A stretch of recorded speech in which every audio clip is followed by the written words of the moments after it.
Autoridad espiritual. Vamos con este segundo tema de la noche.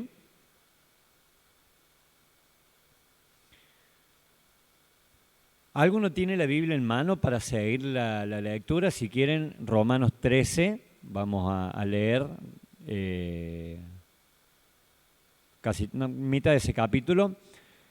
Por ahí, con este capítulo simplemente podríamos hasta dar por concluido el tema, pero en realidad lo vamos a hacer extenso. Romanos capítulo 13, verso del 1 al 7. Dice el apóstol Pablo: toda persona debe someterse a las autoridades de gobierno, porque toda autoridad proviene de Dios, y los que ocupan puestos de autoridad están allí colocados por Dios. Por lo tanto, cualquiera que se rebele contra la autoridad, se rebela contra lo que Dios ha instituido y será castigado. Pues las autoridades no infunden temor a los que hacen lo que está bien, sino que infunden temor en los que hacen lo que está mal. ¿Quieren vivir sin temor a las autoridades? Hagan lo correcto y ellas les honrarán.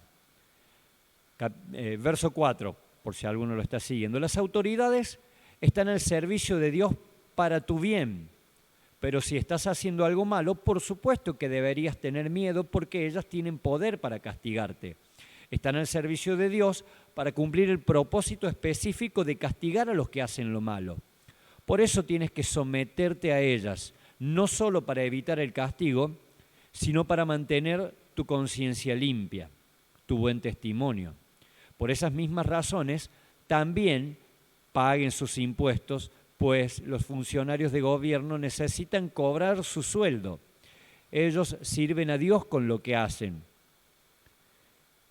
Aunque podríamos discutir esto ampliamente. Pero bueno, ustedes den a cada uno lo que deben, paguen los impuestos y demás aranceles a quien corresponda y den respeto y honra a los que están en autoridad. Tal vez con estos 7 versículos no tendríamos mucho más que hablar acerca de la autoridad. Pablo es contundente, claro y conciso, y esta versión es extremadamente actualizada en los términos que utiliza. Si leemos la versión Reina Valera, tal vez utiliza términos que nos cuesten aplicarlos a la sociedad que hoy vivimos, pero la realidad es esa. O sea, yo alguna vez escuché de personas que supieron decir la Biblia habría que actualizarla. Sí, comparto, hay que actualizar la traducción para ponerles términos que utilicemos hoy. Aranceles no se utilizaba en los tiempos de Pablo. Sueldos, no sé si se utilizaba el término sueldos. Funcionarios de gobierno. Pero estamos hablando de lo mismo que se hablaba antes. El contenido es el mismo, pero en idioma actual. Ahora, ¿por qué tenemos la necesidad de hablar de autoridad espiritual? Básicamente porque nacemos siendo rebeldes. La caída de Satanás se originó por la intención de quien fuera un ángel, un arcángel, tuvo la intención de sobrepasar la autoridad de Dios mismo. Eso es rebeldía. La rebeldía de Luzbel fue lo que originó la maldad, la inmoralidad, la mentira, es decir, la práctica del pecado. Todo lo que nosotros hoy vemos como pecado en realidad no es pecado en sí mismo, sino es el fruto del pecado. El pecado en sí es rebeldía. Satanás ofendió la santidad de Dios, pero el pecado que provocó la caída fue la rebeldía a esa autoridad. Hoy en día, en la actualidad de la iglesia, al diablo no le molesta tanto que se predique el evangelio y que los cristianos vivamos relativamente dentro de los principios de Dios. Lo que al diablo realmente le molesta es que vivamos sumisos a la autoridad. vos podés vivir relativamente bien siendo cristiano, pero si sos irrespetuoso con tu jefe, con tu pastor, con tu maestro, con tus padres, el diablo es feliz. Por más que vayas a la iglesia, que cantes alabanza, que diezmes y ofrendes y que cumplas gran parte de los mandamientos. El diablo es feliz cuando ve que sos rebelde, porque el diablo sabe, por experiencia propia, que la rebeldía termina provocando demás actitudes pecaminosas. Entonces, eso es el punto por el cual es tan importante entender la autoridad espiritual. Y cuando hablamos de autoridad espiritual, no hablamos de autoridades eclesiásticas, sino que hablamos de autoridad a todo nivel. Dura cosa te es dar coces contra el aguijón, le dijo Jesús a Pablo en el momento de su conversión. Dura cosa te es dar coces contra el aguijón.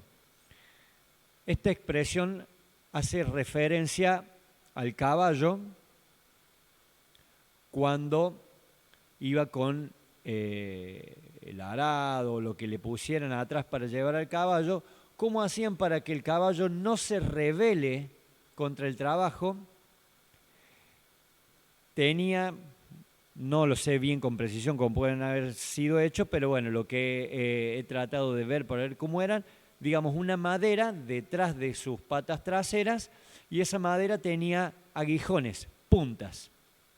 Entonces el caballo, si se enojaba, si se retobaba y daba coces, patadas, los coces son las patas hacia atrás, le daba coces, patadas a los aguijones y se clavaba eso en los vasos, en las patas. Entonces, eso era lo que le pasaba a Pablo. Pablo era una persona en autoridad, Saulo, perdón, antes de ser Pablo. Era una persona en autoridad. Él estaba dentro del camino del sacerdocio, entonces era una persona respetada, honrada, con conocimiento. Y quería ser una autoridad espiritual. Cuando conoce a Jesús, Jesús le dice: Saulo, te es duro estar pateando el aguijón, porque estás oponiéndote a aquello que tiene autoridad sobre vos. Te estás oponiendo a mí y yo tengo autoridad sobre vos. Estás siendo rebelde, aunque no te hayas dado cuenta, porque el caballo la primera vez que tira una patada no se dio cuenta que se estaba rebelando contra lo que lo venía haciendo mover, provocando a moverse. Cuando el caballo se clava el aguijón una vez, se da cuenta quién es su autoridad y no se revela más. Cuando Pablo escucha esto de Jesús, se da cuenta quién era su autoridad y no se revela más.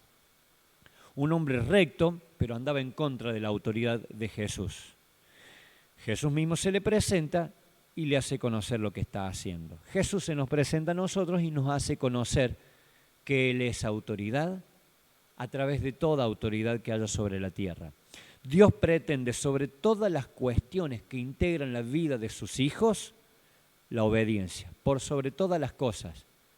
No nos es suficiente congregar, no nos es suficiente aprender, no nos es suficiente cumplir y ser buena gente, sino que la obediencia es lo que está por encima de todo. Samuel le dijo a Saúl: la obediencia es mejor que el sacrificio, la sumisión es mejor que ofrecer la grasa de los carneros. Saúl perdió el reinado de Israel por causa de la desobediencia. Era un buen rey, ganó batallas, conquistó territorios, venció a los filisteos en muchas ocasiones, pero no fue obediente.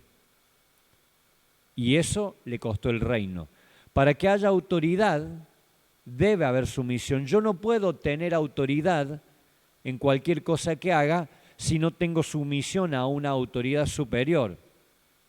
Para que haya sumisión, debe morir mi yo. Debo agachar la cabeza, debo negarme a mí mismo, debo tragarme mi orgullo, debo considerar la razón de mi superior como más apropiada, aunque yo crea que mi razón debería ser la correcta. ¿Tengo que dar la razón como los locos? Muchas veces sí, aunque el otro no la tenga. Será cuestión de encontrar el momento, la circunstancia y el modo apropiado para decir, mire, usted me dijo que yo haga esto de esta manera, yo lo hice, pero considero que si lo haríamos de esta forma, tal vez sería más eficiente. Es mi punto de vista, pero seguiremos haciendo el que usted decida que es el mejor. Eso es una manera de expresar un punto de vista, una posición, una razón, pero en obediencia, sin perder la sumisión. ¿Por qué Dios hace tanto énfasis en la obediencia, en la autoridad y la sumisión a esta? Porque el pecado es una cuestión de conducta, de hábitos y de costumbre. Pero la sumisión, o sea, el resultado de lo que hacemos, bien o mal, en pecado o en santidad, es un resultado, es una cuestión de hábitos y de costumbres, de conducta, de cómo decido vivir cada día de mi vida. Pero la sumisión es una cuestión de actitud del corazón, es una cuestión de decisión. A Dios le interesa más que el fruto, la actitud del corazón. Si después resultó o no en el hecho práctico, y bueno, seguiremos intentando si no resultó como Dios esperaba o nosotros pretendíamos. Pero si tu actitud de corazón, tu decisión fue la correcta delante de Dios, delante de la autoridad, estuviste sumiso a la obediencia, eso va a ser lo que va a dar lugar a que Dios empiece a prosperar tus caminos. En David podemos ver un hombre entendido en autoridad. En 1 Samuel 24:6, cuando tiene una de las dos oportunidades que David tuvo de matar a Saúl cuando éste lo estaba persiguiendo para matarlo, David le dijo a sus hombres, Jehová me guarde de hacer tal cosa contra mi Señor el ungido de Jehová, que yo extienda mi mano contra él. Jamás, porque es el ungido de Jehová. A ver, loco, Saúl lo quería matar, lo estaba persiguiendo. Le tiró una lanza a su propio hijo, Saúl, porque lo quería defender a David.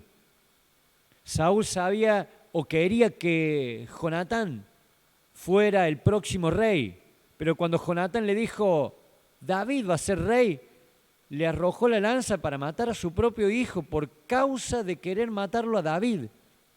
Y David lo pudo matar y dijo, Dios me guarde de extender mi mano contra el ungido de Jehová. Y uno puede decir, bueno, sí, está bien, tampoco lo iba a matar, o sea, tenía que buscarle la forma de hacerle ver que estaba equivocado, que él no tenía nada contra Saúl.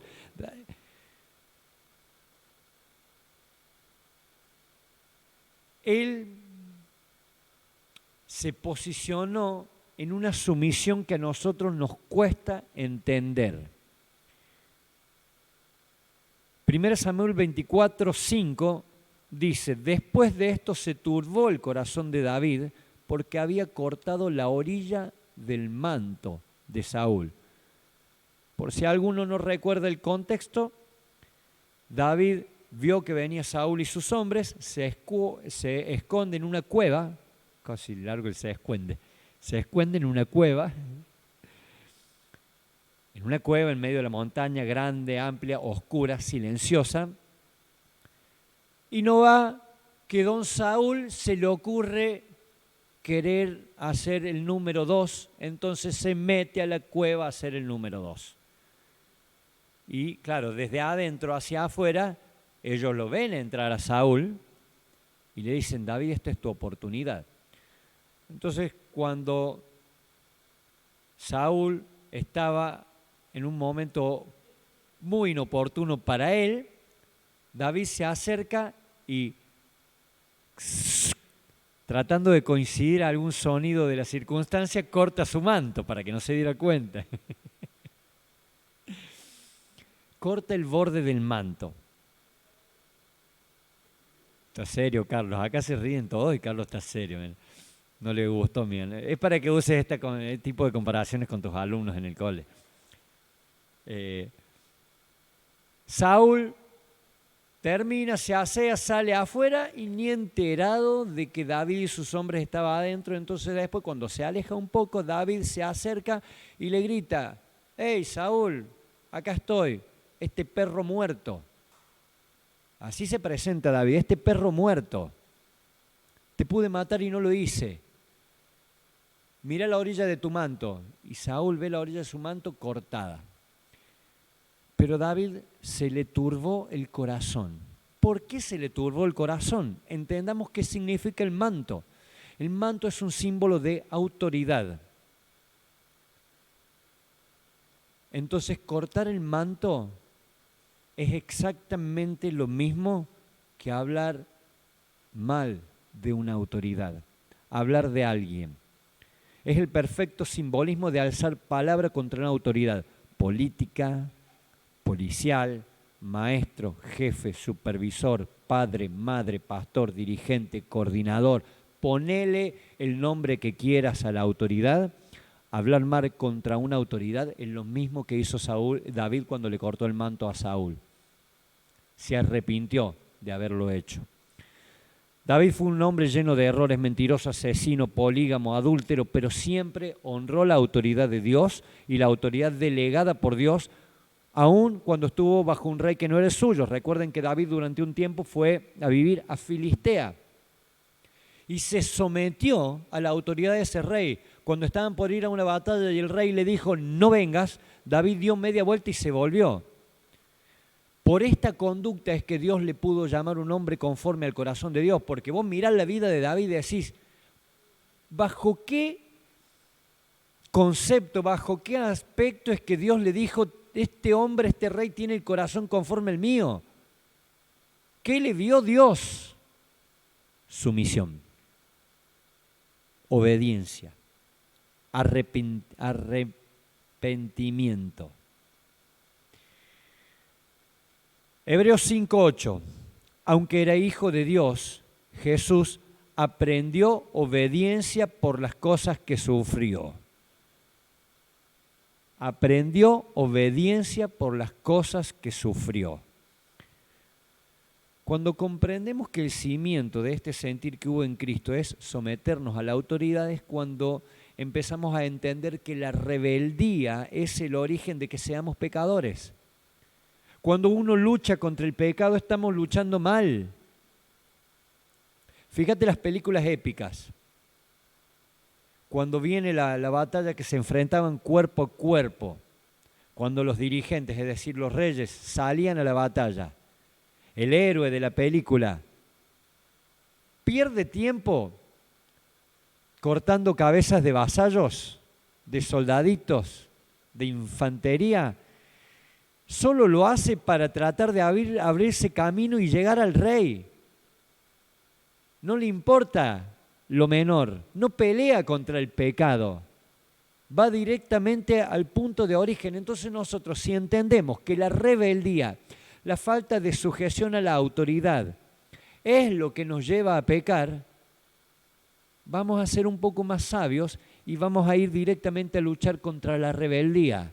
Una vez que vencemos la rebeldía, los frutos de la rebeldía empiezan a marchitarse, a pudrirse y caerse del árbol.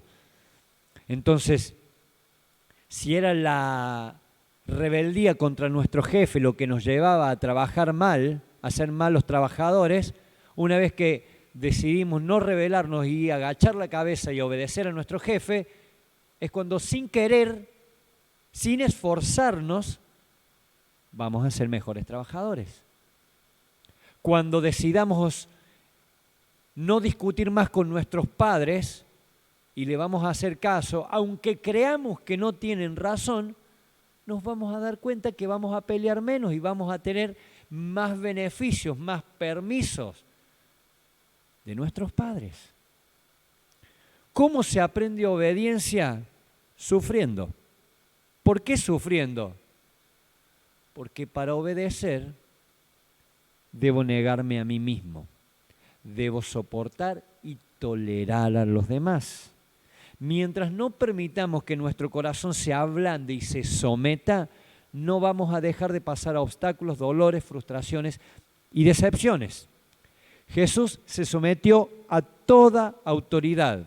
Sumo sacerdote, gobernador, César, emperador, padre que no era su padre, madre que no entendía qué hacía pariendo al Hijo de Dios. Y aún a las personas que no tenían autoridad sobre nadie, Jesús se sometió, pero por tolerancia. Se sujetó sabiendo que eso era lo conveniente. Y acá podemos estallar en disensiones, es decir, ¿pero realmente me tengo que someter a cualquiera? Sí y no. Vamos a avanzar. Romanos 13:1 dice, toda autoridad proviene de Dios y los que ocupan puestos de autoridad están ahí colocados por Dios. Punto.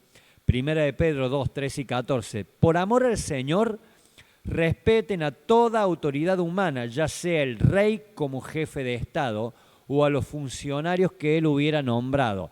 Y si esto lo aplicamos directamente a nuestra política de hoy, a nuestra clase gubernamental, nos rasgamos las vestiduras, nos tiramos ceniza sobre la cabeza porque decís, ¿de verdad me tengo que someter? ¿Cómo se hace? Toda autoridad proviene de Dios, es decir, toda persona puesta en autoridad es porque se le ha delegado autoridad y el vértice de esta pirámide jerárquica es Dios mismo, punto. Por lo tanto, nadie tiene autoridad sobre alguien si no es puesta por Dios en el ámbito cristiano y en el ámbito secular, porque el mundo fue fundado por Dios y todo gobierno empezó en Dios. Y Pablo agrega en Romanos, cualquiera que se rebele contra la autoridad se rebela contra lo que Dios ha instituido. Al principio de la creación el hombre tenía autoridad solamente sobre lo creado, no sobre el hombre. Pero a raíz del pecado, como el hombre pierde la relación con Dios, empieza a crear subyugación con el hombre. Y después del diluvio Dios regula. Voy a tratar de ir rápido para no extendernos mucho más en el tiempo, pero después del diluvio Dios establece y regula la autoridad humana cuando dice el que derrame sangre de hombre, por el hombre su sangre será derramada. Esto es lo que después termina siendo ojo por ojo, diente por diente. Básicamente lo que Dios estaba diciendo es, el hombre se encargará de juzgar al hombre. El hombre establecerá la autoridad. Por esas razones que tenemos leyes tan desvirtuadas y desalineadas con la autoridad que originalmente Dios había establecido. Luego, cuando Dios da la ley a Israel, en Éxodo 22, 28, dice, no maldecirás a Dios y no maldecirás al príncipe de tu pueblo. Dios mismo se encarga de dejarnos claro que la autoridad humana, Él decidió delegarla, entonces no tiene discusión. En la Biblia vamos a encontrar, menciona todos los ámbitos de autoridad, familia, luego les paso los escritos para que lo lean, Efesios, Corintios, Colosenses, como para sintetizar lo que habla de la sujeción en ámbitos de autoridad familiar. Casadas estén sujetas a sus maridos, como conviene en el Señor. Maridos, amen a sus mujeres y no sean ásperos con ellas. Hijos, obedezcan a sus padres en todo, porque esto agrada al Señor. Padres, no enojen a sus hijos para que no se desalienten.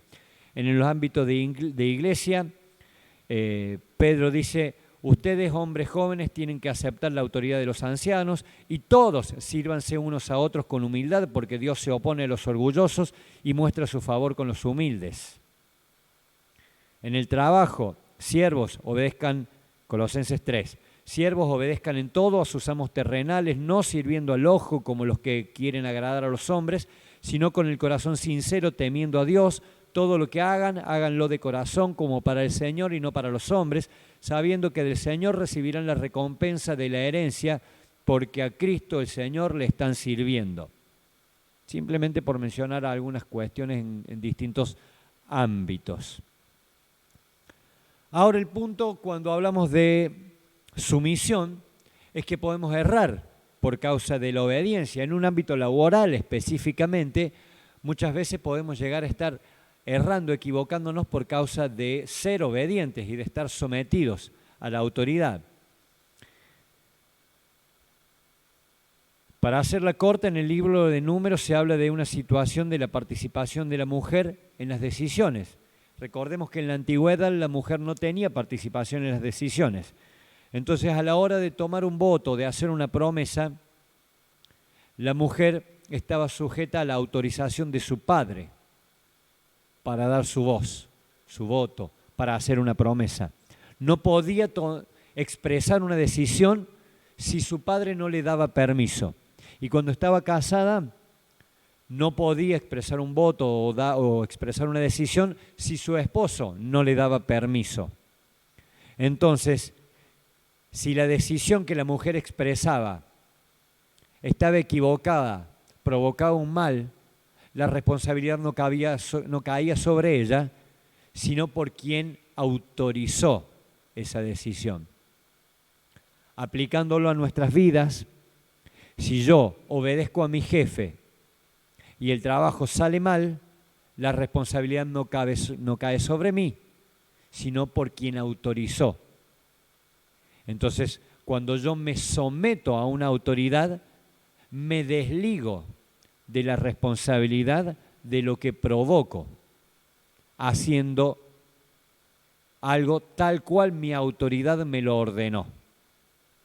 Entonces, la sumisión, la obediencia, desliga del posible error. Entonces esto nos insta a obedecer con la tranquilidad de que la obediencia acarrea la bendición. Yo me debo a Dios. Si por obediencia voy a errar, Dios no va a juzgar mi error, va a juzgar la actitud de mi corazón. Y quien ordenó el hecho será culpable del error. Sí, pregunte.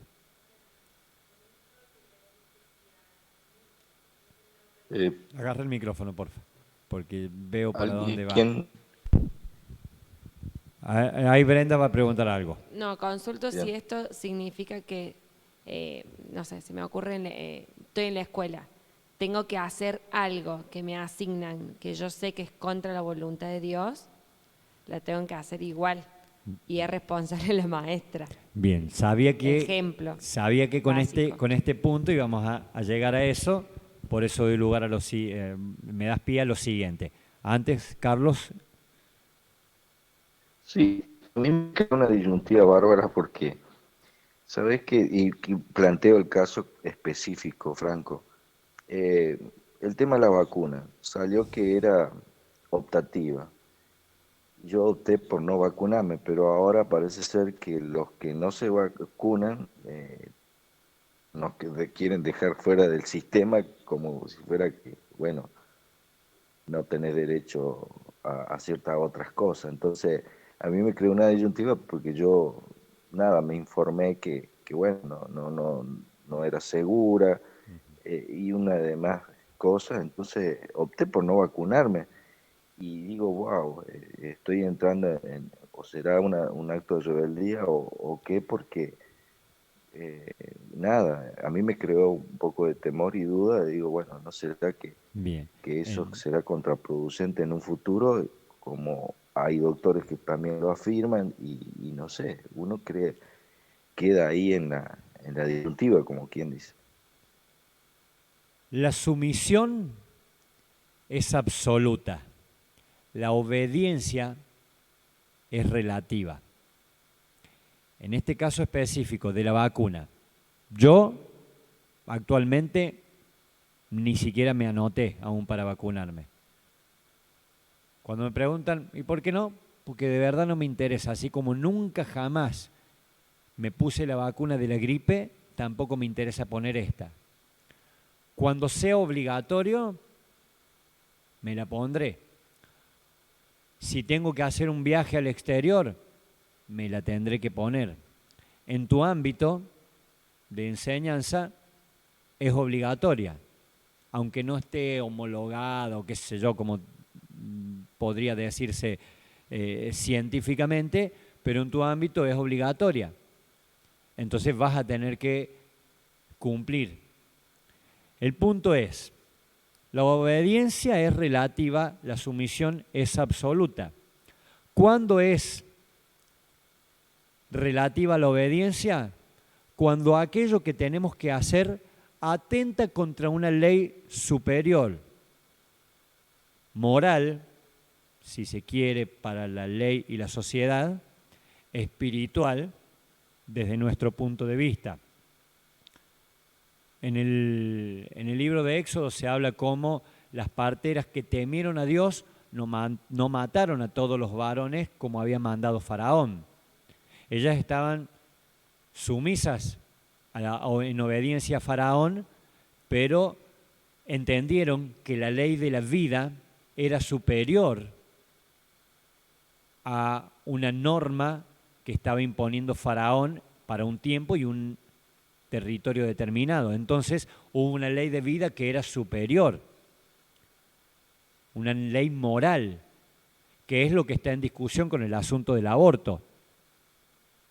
Que esté legalizado el aborto, está todo bien, es una cuestión de ley, pero esa ley no puede ser superior al derecho de la vida y por violar una ley superior como es la del derecho a la vida, obligar a un médico a que lleve a cabo un aborto. La ley lo respalda si lo hace, respalda el asesinato, pero no puede forzar al médico a asesinar. Entonces en la Biblia encontramos esta que menciona las parteras, los jóvenes israelitas que no se postraron ante una estatua y siguieron adorando a Dios en Babilonia. El mismo Daniel, que ante el edicto del rey de adorar por 30 días solo al rey, no se sometió al rey, sino que la sumisión es absoluta a una ley superior. La obediencia va a ser relativa. Si la obediencia debe violar una ley moral, esa obediencia va a ser relativa porque hay una sumisión superior a lo que estamos obedeciendo. Entonces, cuando se trata de violar una orden directa de Dios, nuestra posición no tiene que ser rebelde, tiene que ser sumisa. Estamos sumisos a una ley superior. Entonces me mantengo en sumisión a esa ley superior. Y debemos presentarnos ante la autoridad en humildad, demostrando que estamos sujetos, que queremos ser obedientes, pero hay algo superior que nos lo impide, porque estamos dando supremacía a un mandato mayor. Y ahí es donde entra en juego reconocer la soberanía de Dios, como para ir dándole un cierre al asunto de cómo debemos enfocar la autoridad. Nos cuesta, de una u otra manera, aceptar y entender la soberanía de Dios. Y esto nos provoca a encontrar siempre razones y motivos para hablar de personas, para hablar de circunstancias, porque encontramos en nuestros gobernantes que son absolutamente contrarios a las normas de Dios, entonces podemos hablar mal de nuestros gobernantes. Tenemos derecho, a fin de cuentas, actúan en contra de Dios. Cam tuvo su razón para actuar mal en contra de su padre, porque al fin encontró a Noé, el hombre justo de Dios, borracho y desnudo. María y Aarón no comprendían que Moisés se hubiera casado con una mujer extranjera. Coré creía que no solo Moisés podía ser el líder, al fin eran 3 millones de israelitas. ¿Por qué Moisés tenía que ser el líder y no otro? Si otros también tenían capacidad. Entonces siempre al no comprender la soberanía de Dios, siempre vamos a encontrar una razón para hablar en contra de alguien. No podemos comprender cómo determinada persona fue elegido presidente, si hay otro que tiene una moral un poco más elevada. Entonces, si hay otro mejor, ¿por qué? tenemos que hablar bien de este que nos lleva puestos. Si hay un acto de corrupción que haga poner a alguien en autoridad, ¿por qué nos tenemos que someter si al final fue una dictadura? Entonces siempre al no comprender la soberanía de Dios, vamos a encontrar razones para rebelarnos. Nos cuesta vivir bajo la gracia y misericordia de Dios porque intentamos vivir bajo la ley del árbol de la ciencia del bien y el mal. Es decir, ¿por qué cuestionamos la soberanía de Dios? ¿Por qué cuestionamos la autoridad? Y porque comemos del árbol de la ciencia del bien y el mal, entonces creemos tener conocimiento de todo. Pero no tenemos conocimiento pleno y absoluto del plan de Dios, del propósito de Dios, de los tiempos de Dios y de cómo Dios puede utilizar a una persona, aunque parezca ser un pagano anti Dios. Asiria fue de los reinos más contrarios a Dios. Sin embargo, Dios utilizó a Ciro, el persa, el asirio dentro del mismo imperio, para traer libertad a su pueblo de Babilonia. Dios utiliza a los paganos para mostrarles su soberanía a los suyos. Entonces, ¿quiénes somos nosotros para cuestionar la soberanía de Dios poniendo a este o a aquel en autoridad? ¿Quién lo puso como jefe a este? ¿Quiénes somos nosotros? Si no llegamos a entender la gracia de Dios, ¿cómo vamos a pretender entender la soberanía? No hay que entender la soberanía, hay que aceptarla y someternos a ella.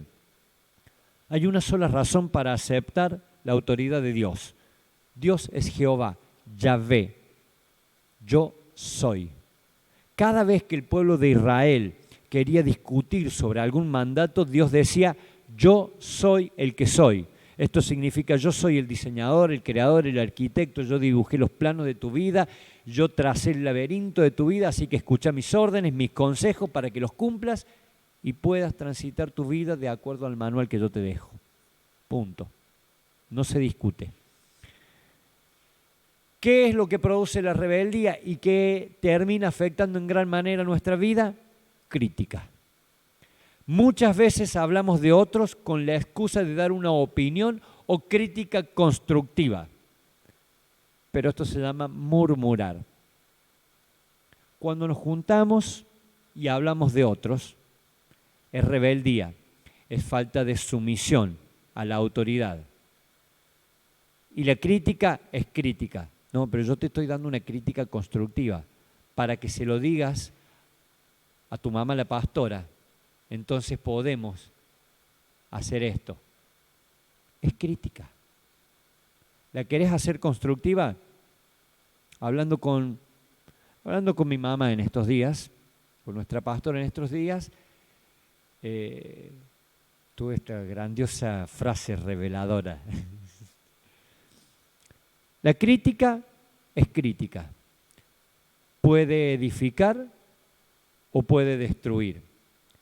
Hablar de alguien criticándolo u opinando de alguien es crítica destructiva. Aunque sea verdad, aunque sea una opinión correcta. Hablar de alguien es destructivo. Hablar con alguien criticándolo es crítica constructiva, independientemente si el otro la toma con humildad y la recibe o la toma con soberbia y la rechaza. Entonces propongo esto. No existe iglesia en la cual no haya murmuración. En esta casa, como en todo ámbito, existe la crítica y la murmuración. Tenemos el desafío de erradicarla, mínimamente de trabajar para disminuirla. ¿Cómo hacemos? ¿Cómo se hace? Un buen ejercicio sería, estoy conversando, tomando unos mates, tomando un café, compartiendo un asado con alguien y me quiere plantear algo de otra persona, no me lo digas. ¿Querés plantearme una circunstancia anónima? La conversemos porque puede ser edificante. Pero si me vas a hacer saber de quién me estás hablando, no me interesa. Anda y háblalo con la persona en cuestión. Si lo toma o lo deja, es problema de esa persona. Pero no vas a difamar, no vas a expandir crítica o murmuración y vas a ir al punto para ayudar a edificar. Si la otra persona quiere edificar, lo tomará. Si tiene soberbia, orgullo y arrogancia y no lo toma, es problema de ella. Pero vos no esparciste chismento, estuviste sujeto a la autoridad de no hablar de otros, de no opinar de otros, y aportaste tu granito de arena para erradicar la rebeldía y provocar honra a la autoridad. ¿Sí? La rebeldía es falta de sujeción y se manifiesta de muchas maneras y en todos los ámbitos. La obediencia y sumisión son la respuesta madura a la rebeldía. ¿Cuán importante? A ver, quiero leer la pregunta precisa que detonó este tema.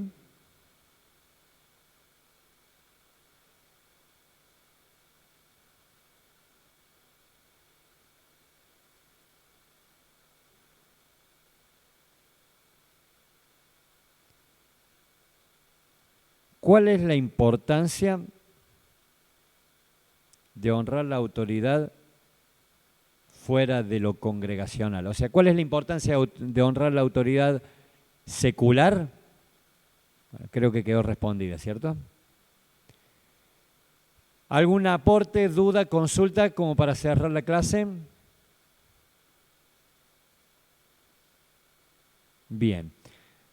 Espero Dios nos haya traído luz, entendimiento y un interesante desafío para que nuestra casa pueda crecer sanamente, libre de rebeldía y murmuración, con honra a la autoridad, a los hermanos y aún a los que están, entre comillas, por debajo de nuestra propia autoridad. Amén. Amén. Muchas gracias. Tengan buenas noches.